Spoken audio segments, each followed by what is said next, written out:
Hi everyone, so in this video I'm going to show you how to crochet this easy granny square bag. So this bag can be made in any size and it can be made into a backpack or a handbag or a clutch bag, it's up to you.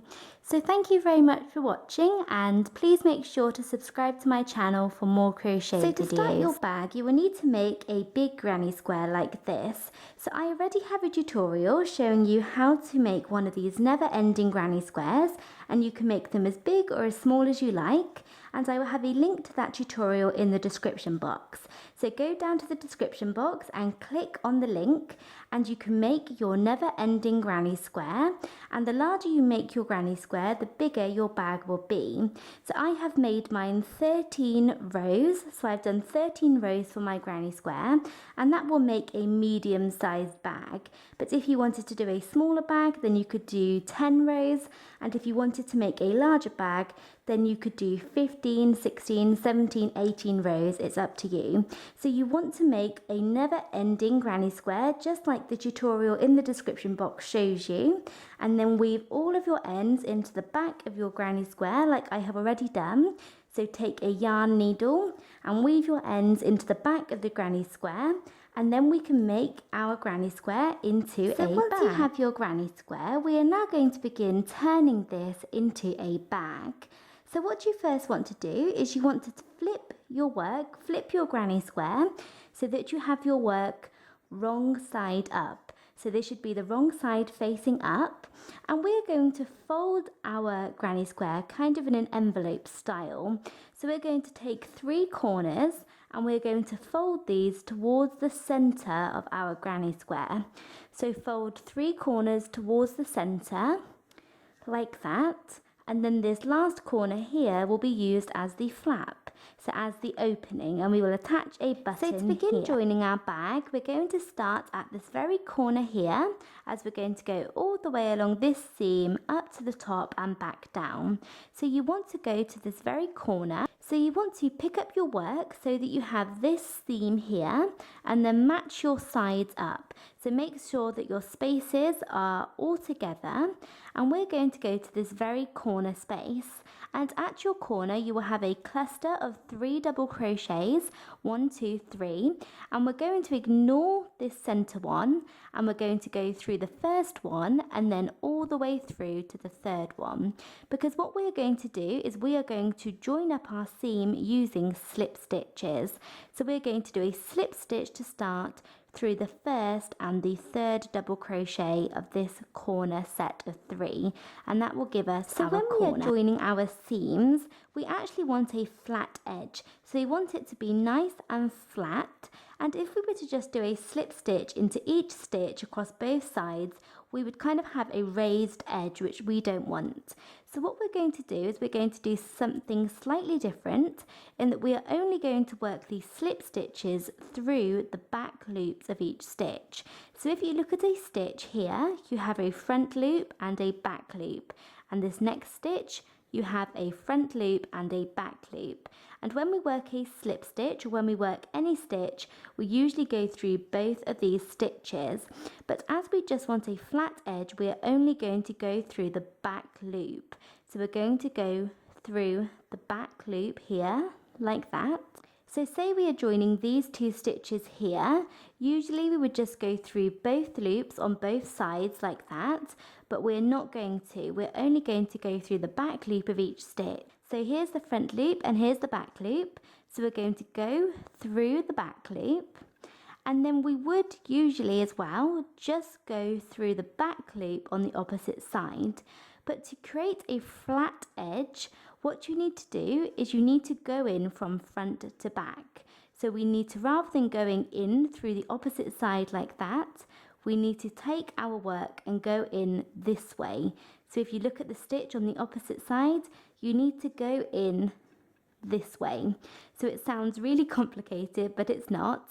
And then you will have the 2 loops on your hook to work your slip stitch through. So we're going to do that all the way up this seam to join our work, and we will then have a flat edge or a flat So we're going to start by joining this side. So we're starting in this corner, so we're going to pick up our work and go to the corner cluster on the side, and we're going to go through the first and the third stitch like I said.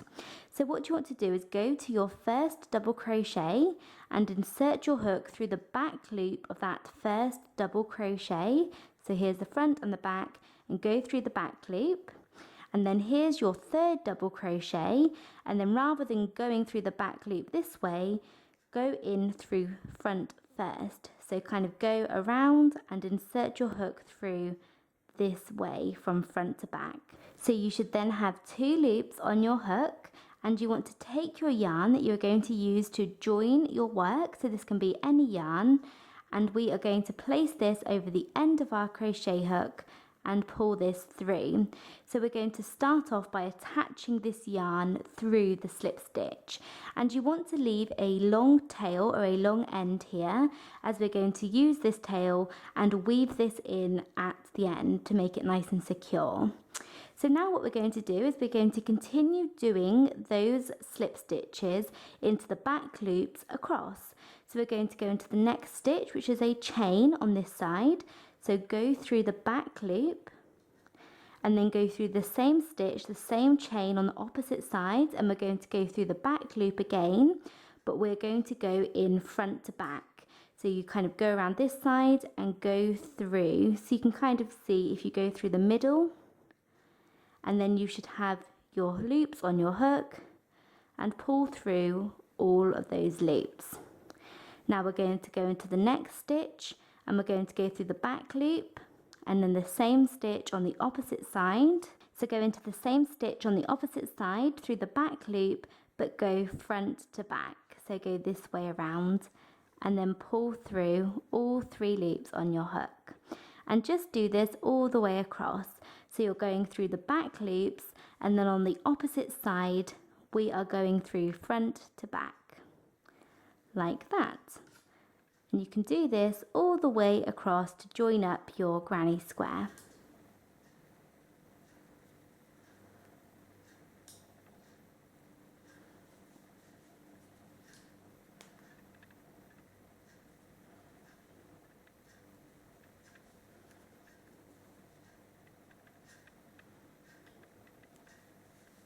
So I have just finished working that all the way up that side, and I've come to the very end. So I have my 2 corners, and I've worked into the last double crochet of each corner, so before the chains. So now what we're going to do is we're going to go through the chains on both sides. So this is through the chain spaces, and we're going to do a slip stitch, so a nice tight slip stitch like that. And you can then take this side here, so this is the other side, the other corner, and take the corner and go through the corner space and work another slip stitch. So we're going to go through the corner space and work another slip stitch like that. And that is how we join our corner. So we're now going to join up this end down here. So you take your work together and go all the way down, doing the exact same thing. So we're going to go into the first double crochet, and we're going to go through the back loop, and then we're going to go through the same stitch on the opposite side through the back loop, but we're going to make sure that we go front to back. So go in this way and then work a slip stitch, and just continue to do that all the way down this side to join up this end of your bag, or this side of your bag. So I have finished joining my seam, so I went all the way up and all the way back down, and when I came to this corner I worked my last slip stitch through the first double crochet of the set of 3 and also the last double crochet of the set of 3, just like I did back here. I then fastened off, so cut my yarn and weaved all of my ends nice and securely into the inside of my bag, and I have finished joining. So I decided that I wanted to make my bag into a backpack, but if you wanted you could make it into a handbag. So you could do a strap that goes from this edge all the way up and around, or you could leave it as a clutch bag and not have any handle or strap at all, but I wanted to make mine into a backpack. So what I did was I made 2 straps, and these were very simple to make. So for each of my 2 straps, I made a slip knot, and I then chained 70, but you can make your straps as long or as short as you like. So for kind of smallish straps, chain around about 70, and I then worked 1 double crochet into each chain along, and then I chained 1 and turned and worked another row of plain double crochet. So my straps are 70 stitches long and 2 rows wide. So I made 2 straps, and then I attached each strap at the top and the bottom of my backpack. And there I have my straps all finished. So at this point, we now need a way to fasten our bag. So I have attached a button, a wooden button, into the center here, into where all the corners joined. So I attached a button, and you could use this corner chain, so the chain space of this corner, to use this as a buttonhole. This could make your buttonhole, but I'm going to make a border, a plain single crochet border that goes from this side up here all the way down and up to this side, so just on the top flap. And when I get to the corner space, I'm going to make a button loop. So what I'm going to do is I'm just going to make some chains to use as a button loop. So to start your border, you want to do a slip knot onto your crochet hook, and we're now going to go to this corner space. So if you look at your flap, you want to go to the very corner, which should be a cluster of 3 double crochets, and we're going to go to the center double crochet out of the 3 and insert your hook into this middle double crochet. Take your new yarn, so this is both pieces of yarn, the yarn coming from the ball and also the straggler end, and sort of place these around the back or over the top of your work, and then using your crochet hook, pick them both up and pull them through the stitch like that. And you should now have 3 loops on your hook, and you want to take this last loop and this last loop only and pull this over the end of your crochet hook. So there we have attached our new yarn securely, and we can chain 1, and this counts as our first single crochet. So now I'm going to go into the next stitch and work a single crochet. So to do a single crochet, you insert your hook into the stitch, yarn over and pull up a loop, and then yarn over and pull through both loops on your hook. So there we have 1 single crochet, and we're going to do this into each stitch along until we get to the corner.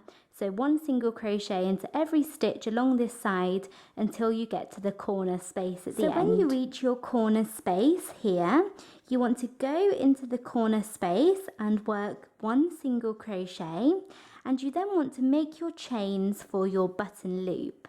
So I'm going to chain 6, but you can chain as many as you like depending on how big or how small your button is. And you now want to go back into the same corner space and work another single crochet, and then just test that you can take this loop and put it over your button, and then work 1 single crochet into each stitch all the way up to the top until you get to your corner set of 3 double crochets, and work into the first and the second double crochet, but not the third one. And there you will have your single crochet border. So I finished working my single crochets all the way up this side as well, and then I finished off by working a slip stitch into the final double crochet of that set of 3, and then weaving my ends into the inside of my bag. And I have finished. So that is it for this video. Thank you very much for watching. I hope you enjoyed it and found it easy to follow. Please make sure to subscribe to my channel for more crochet videos, and thanks again for watching. Bye!